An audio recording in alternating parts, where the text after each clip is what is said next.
안녕하세요. 성광의 박사입니다. 오늘도 만나서 반갑습니다.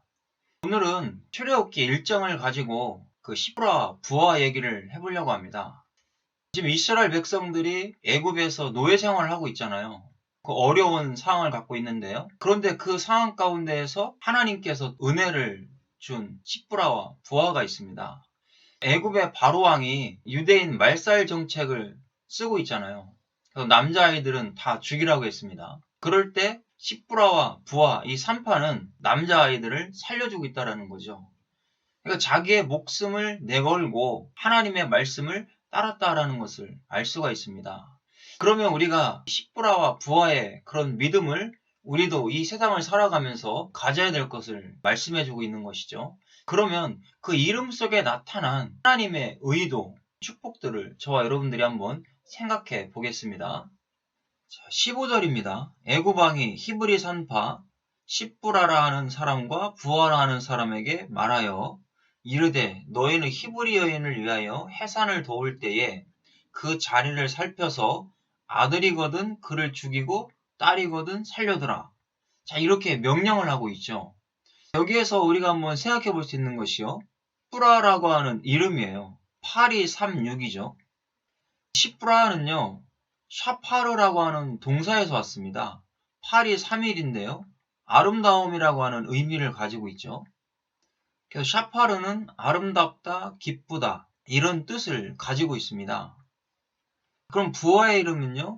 6326이죠. 부하는 빛나고 뛰어나다 라고 하는 이름을 가지고 있습니다. 하나님의 말씀을 지켰던 바로 이 시브라, 이 부하는 그 이름 속에 나타나고 있는 것처럼요. 그 성도들의 믿음을 확인해 줄 수가 있다라는 것이죠. 저와 여러분들이 이 시브라와 부하의 이런 신앙과 믿음을 통해서요. 우리도 이와 같이 이런 믿음과 신앙을 지켜나가야 될 것을 말씀해 주고 있는 겁니다. 16절은요. 히브리인을 위해서 해산을 도울 때 그 자리를 살펴서 아들이면 죽이라 그랬잖아요. 딸이면 살려두라 그랬습니다. 자, 여기에 보면 너희가 해산할 때죠. 얄라드라고 하는 동사를 썼어요. 이 피가 강조 능동태입니다. 너희는 이 아이를 낳게 할 때 강조 능동태는 그런 의미죠.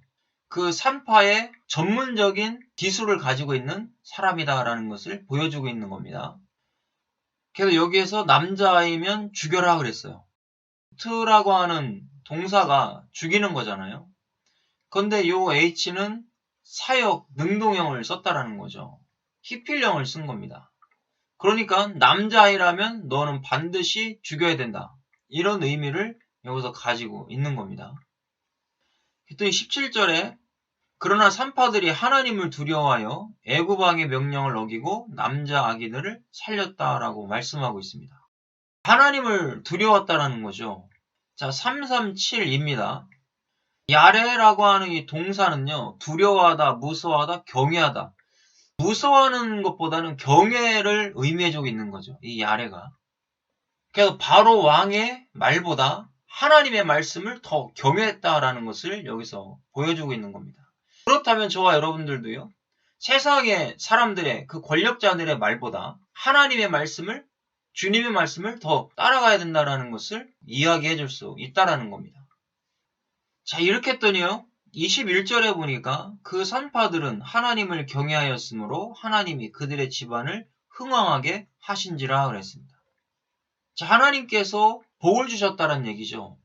그래서 하나님을 경외하니까 하나님이 복을 내려주신 겁니다.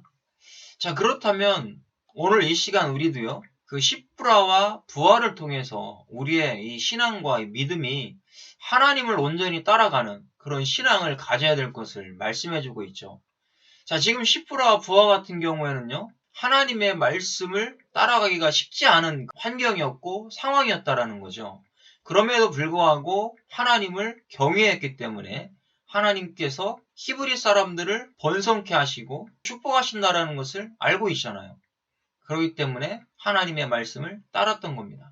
그랬더니 하나님께서 그 가정에 복을 내려 주셨다라는 거죠. 그 이름에 나와 있는 것처럼 아름답고 빛나는 그런 사람들이 되었다라는 것을 말씀해주고 있습니다.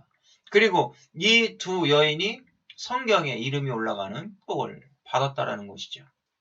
그러면 우리도 하나님 안에서 하나님의 말씀대로 살아갈 때 하나님께서 흥왕하게 하시고 번성하게 하시는 축복을 주신다라는 것을 알 수가 있습니다. 그렇다면 이제부터 저와 여러분들의 삶 가운데 오직 예수 그리스도를 경외하며 나가시는 저와 여러분들의 신앙이 될 수 있기를 바랍니다. 수고하셨습니다.